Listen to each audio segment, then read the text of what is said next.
Qu'est-ce qui se passe à Madrid? Qu'est-ce qui se passe à Madrid? C'est qui le véritable boss de Madrid? Chaque année, depuis l'arrivée de Kylian Mbappé, vous nous dites non, cette année, c'est pas l'année de Mbappé. Cette année, il va faire du carton, ça va déchirer. Oui, contre les petites équipes, effectivement, ça fonctionne. Mais les gars, derby de Madrid, la même chose se répète.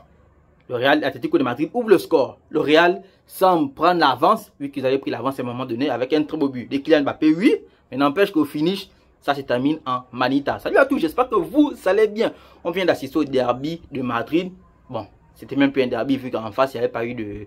Vu qu'en face, l'Atlético a déroulé dans l'ensemble du match. Au-delà du score, l'Atlético a déroulé le Real de Madrid du début jusqu'à la fin. C'est vrai que le Real de Madrid a un peu joué au ballon en fin de deuxième mi-temps. On va dire à partir de la 25e jusqu'à la 40e minute. Ou n'est pas dit la 35e minute. Où ils ont marqué deux beaux buts. Mais après, c'est là... C'est revenu comme au début de première mi-temps et toute la deuxième mi-temps, on a vu la domination totale de l'Atlético de Madrid. Donc, tout ça pour dire que le Real de Madrid, sans vous mentir, votre niveau de jeu, c'est vraiment médiocre. En défense, c'est fébrile, c'est vraiment un château de sable au niveau de la défense du Real de Madrid. Au niveau de l'attaque aussi, c'est vrai que quand ça va bien, quand les gars arrivent à combiner, il y a du très beau, notamment sur le deuxième but du Real de Madrid, quand on voit un peu le but qu'ils ont construit en Mbappé, qui combine bien, Vinicius Junior qui réussit à enrouler, hors du terrain, hors de la ligue, hors de la Liga, les deux défenseurs de l'Atlético de Madrid pour faire un bijou de passe à Arda Güler, qui marque un très beau but. Arda Güler aussi qui a fait une très belle passe à Kylian Mbappé. On sent qu'il y a de la complémentarité entre les deux joueurs. J'y arrive, mais en vrai, sans vous mentir, le Real de Madrid, ça ne va pas, ça ne va pas. Ça ne va pas, pourquoi? Vous allez peut-être dire que l'Atlético de Madrid s'est sublimé dans ce match, mais en vrai, l'Atlético de Madrid, on ne va pas se mentir, eux-mêmes, c'est une équipe qui galère un peu en ce moment. Et le Real de Madrid, ça fait quoi? 6 matchs, 6 matchs consécutifs contre l'Atlético qui ne gagne pas. Ils ont du mal à s'en sortir face à l'Atlético de Madrid.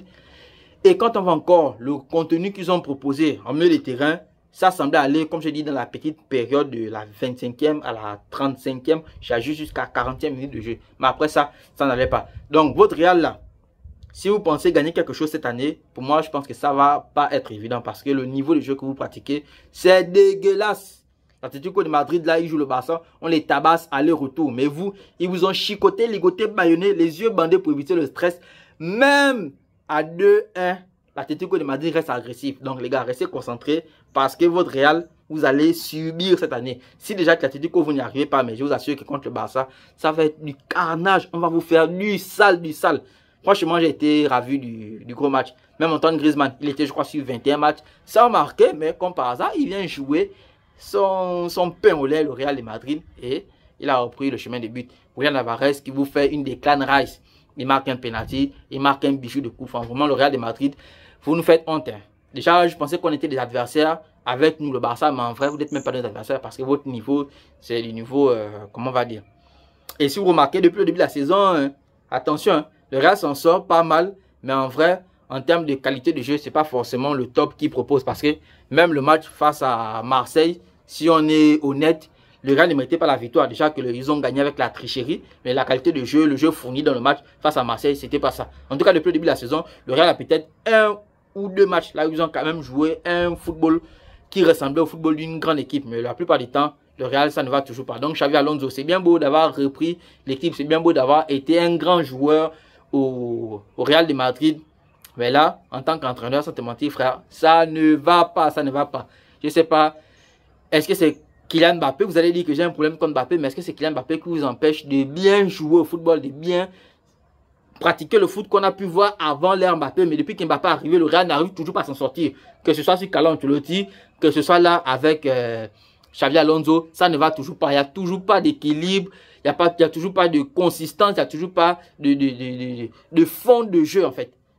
Une équipe comme l'Atlético de Madrid qui est à la base une équipe défensive, mais même contre elle, vous n'arrivez pas à produire une qualité de jeu en milieu de terrain, c'est que le Real de Madrid, ça ne va pas. Et le problème, je pense que c'est le fait d'insister avec votre histoire d'Mbappé à la pointe de l'attaque, de vouloir tout faire pour mettre Mbappé dans les meilleures conditions. Oui, il vous rend bien cela parce que les buts qu'il marque, sans vous mentir, au niveau, en tant que buteur, oui, ça va, il est au top. Mais en vrai, ce n'est pas bon. En termes de collectif, ça ne va pas. C'était tout pour ce petit débrief. Merci de l'avoir regardé. C'est Mezimba de la chaîne Mezimba Sport. Tu t'abonnes, tu mets un like, tu mets un commentaire. Ça a de référencement YouTube. Et surtout, ça donne la force pour continuer à produire du contenu en ensemble. Peace.